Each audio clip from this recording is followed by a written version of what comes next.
can't get exposure right for all the elements. So that's the outside world, and so Chinatown is the place to go if you're wanting anything basically in the one place. And when I say wanting anything, I just mean anything that you can carry out.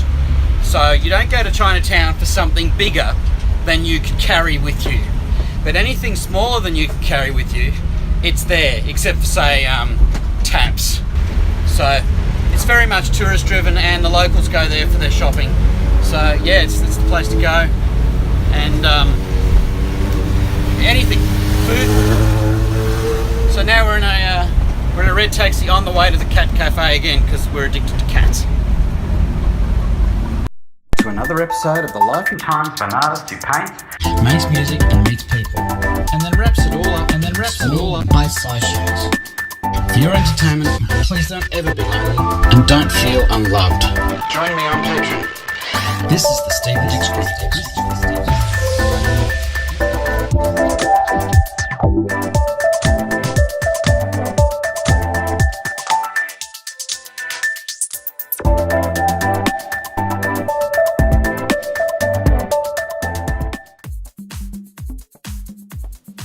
So here's the Chiang Mai Market, which is just east of the old city, and you're pretty short journey. And it's probably that place where you can go once you've landed to get yourself some, money bags to travel around in, some clothes if you didn't bring much with you, and some jewelry that you haven't seen before, and perhaps something to eat. So, but it's called Chinatown because there is a number of people here who have Chinese heritage, but on the most part it's very Thai. So you'll see the Thais prefer fresh juice over bottled juice distributed by Coca-Cola, and then you'll flick around and all of a sudden be confronted with boiled eggs and pork. And food's the thing,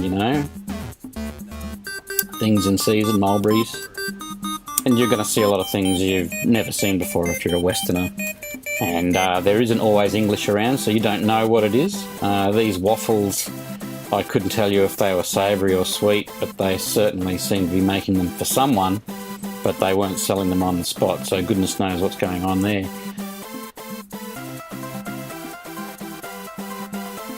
Drinking straight from the coconuts, one of the things you do.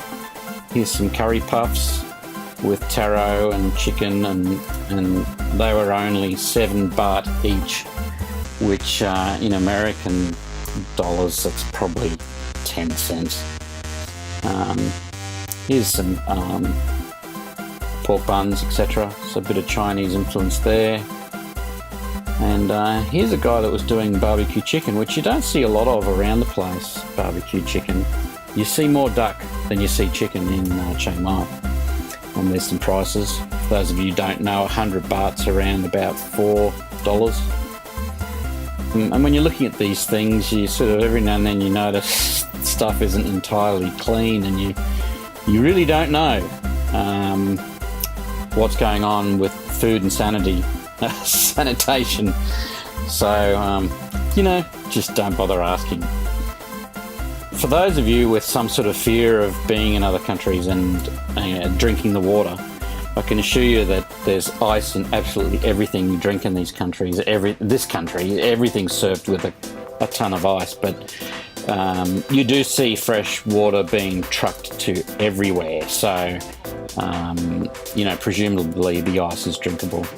So yeah, they are very friendly. Here's a fresh coffee for 30 baht, which is about $1. Here's a guy selling just boiled eggs on the footpath. Here's some waffles and some pancakes. Pancakes with little sausages in them, believe it or not, is how they roll. And here's the lady boys who have decided to do some sort of promotion in the centre for the day. So that was, they weren't all lady boys. It was more about cosplay, but... And so pet shop. Have a bird. You need a bird? Take home a bird. Or are you going to the temple? We'll pick up some flowers here and go to the temple. Well, there you go. We've turned around. Now we're at the fresh fruit. And fresh fruit is a big deal, frozen fruit. Putting real fruit in drinks is king. So a quick walk through the markets, and I mean, it's not size, so to speak. This isn't like a Western style shopping mall where you've got every shop has 600 square meters. These shops are more like, you know, condensed into a little small space, and there's hundreds of them.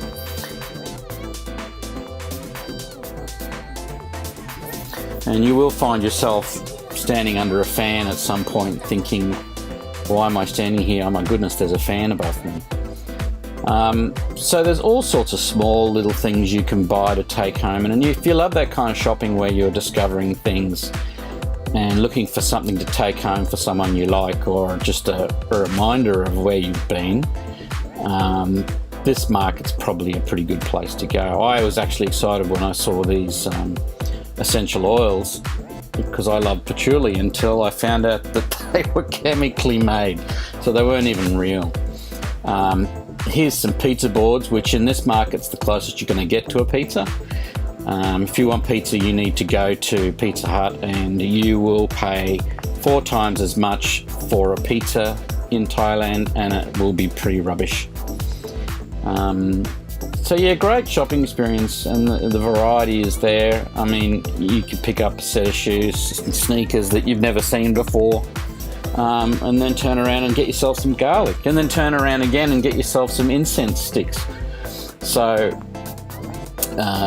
this guy's selling tea and probably Chinese medicine, so I personally love the dried mango, and I could eat it all day long. So if you're really into authentic food, it's certainly here. Here's a lady who's got different kinds of rice that have been stuffed into bamboo and steamed, and you can buy it there fresh off her. So here's our friends that we met, and we've pulled the audio from these guys because YouTube doesn't like us using other people's music. But yeah, they had a good time, didn't they? And I don't know if they're lady boys or they're cosplay. So you figure that out for yourself.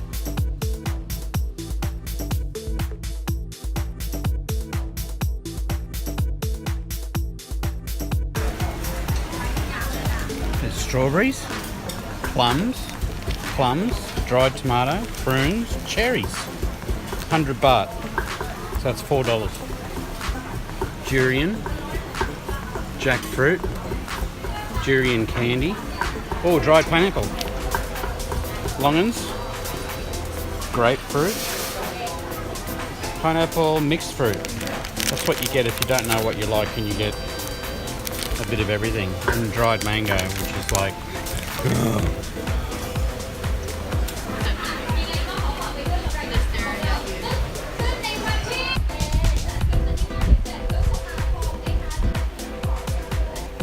so it's not until you get into a wig shop in Thailand that you start to understand why some of the boys want to wear wigs.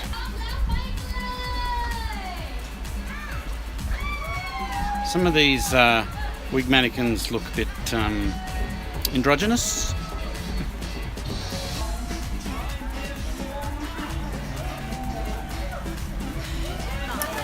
So the reason we came down to the markets on this particular day was to actually get something fixed by one of these lovely old ladies who can do a bit of sewing for you.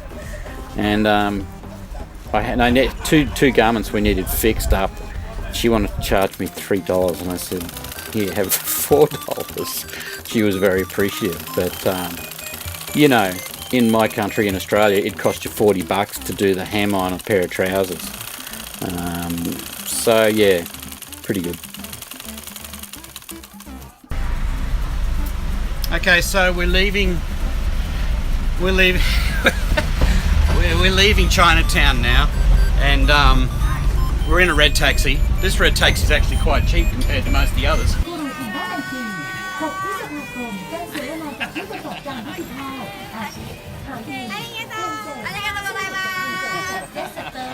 now we're in a red taxi on the way to the cat cafe again because we're addicted to cats.